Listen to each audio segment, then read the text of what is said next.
Guys, ജർമ്മനിയിൽ എത്തിയതിനു ശേഷം ഇതുപോലെ ജർമ്മൻസിൻ്റെ ഫെസ്റ്റിനോ കോൺസേർട്ടിനൊക്കെ പോകാനൊരു അവസരം കിട്ടിയെന്ന് പറഞ്ഞാൽ ഞാൻ അതൊരിക്കലും മിസ് ചെയ്യില്ല കേട്ടോ. കാരണം എന്ന് വെച്ച് കഴിഞ്ഞാൽ എനിക്ക് ഇവരുടെ കൾച്ചറും രീതികളൊക്കെ ഭയങ്കര ഇഷ്ടമാണ്.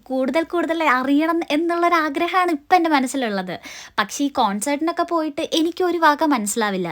എങ്കിലും ഞാൻ ഇവിടെ ഇപ്പം നിലവിൽ സമ്മർ വെക്കേഷൻ ആയതുകൊണ്ട് ഞാൻ താമസിക്കുന്ന സ്ഥലത്തിൽ ഓരോ ദിവസവും ഒരു മ്യൂസിക് ഫെസ്റ്റ് നടക്കുന്നുണ്ട്. ഇത് ഇവരുടെ ഒരു ട്രഡീഷണൽ മ്യൂസിക് ആണ്. ഇതിന് ഇവർ പറയുന്നത് ഒപ്പേറ മ്യൂസിക് എന്നാണ്. ഇതിന്റെ പിന്നിൽ വലിയൊരു സ്റ്റോറി ഉണ്ട്. ഇങ്ങോട്ട് പോവാൻ എനിക്കൊരു അവസരം കിട്ടിയപ്പോൾ തന്നെ ഞാൻ ഗൂഗിൾ നോക്കി ഇതിന്റെ ഹിസ്റ്ററി എന്താണെന്ന് മനസ്സിലാക്കിയിട്ടാണ് പോയത്. ഈ സ്റ്റോറി അറിഞ്ഞില്ലെങ്കിൽ പിന്നെ നമുക്ക് ഈ മ്യൂസിക് കണ്ടു എന്ന് പറഞ്ഞു കഴിഞ്ഞാൽ ഒന്നും മനസ്സിലാവില്ല കേട്ടോ. ഇപ്പം നിങ്ങൾ വിചാരിക്കുന്നുണ്ട് മ്യൂസിക് എങ്ങനെ കാണുകയെന്ന്. ഇതിൽ മ്യൂസിക് മാത്രമല്ല, പലതരം ഇൻസ്ട്രുമെന്റ്സ് അവിടെ അവർ പ്ലേ ചെയ്യുന്നുണ്ടാവും.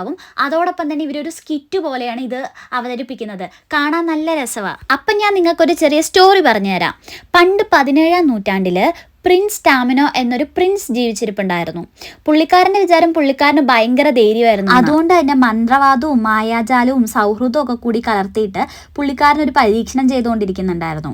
അങ്ങനെ ആളുടെ കൂടെ കൂടിയതാണ് പപ്പഗാനോ എന്നൊരാൾ. പക്ഷിപിടുത്തക്കാരനാണ് ഈ പപ്പഗാനോ.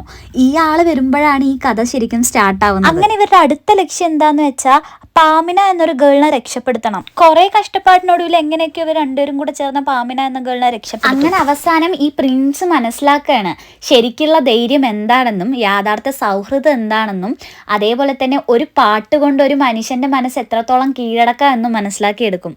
അങ്ങനെ ഉണ്ടാകുന്ന ഒരു മ്യൂസിക്കാണ് ഈ ഒപ്പറ മ്യൂസിക് എന്നാണ് എനിക്ക് മനസ്സിലായത്. എന്തായാലും ഇനിയിപ്പോൾ നിങ്ങളും കൂടെ ഒന്ന് കേട്ട് നോക്ക്.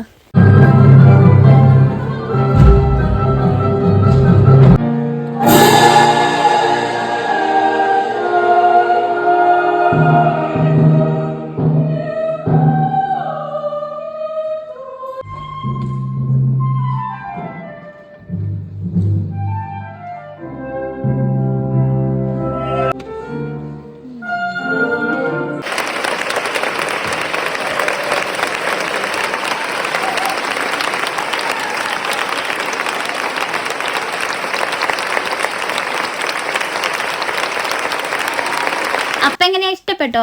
എനിക്ക് ഈ മ്യൂസിക്കിനെ കുറിച്ച് വലിയൊരു ഐഡിയ ഇല്ല. അപ്പം ഇതിനെക്കുറിച്ച് നന്നായി അറിയുന്ന ആരെങ്കിലും ഉണ്ടെങ്കിൽ കമൻറ്റ് ചെയ്യാൻ മറക്കണ്ട.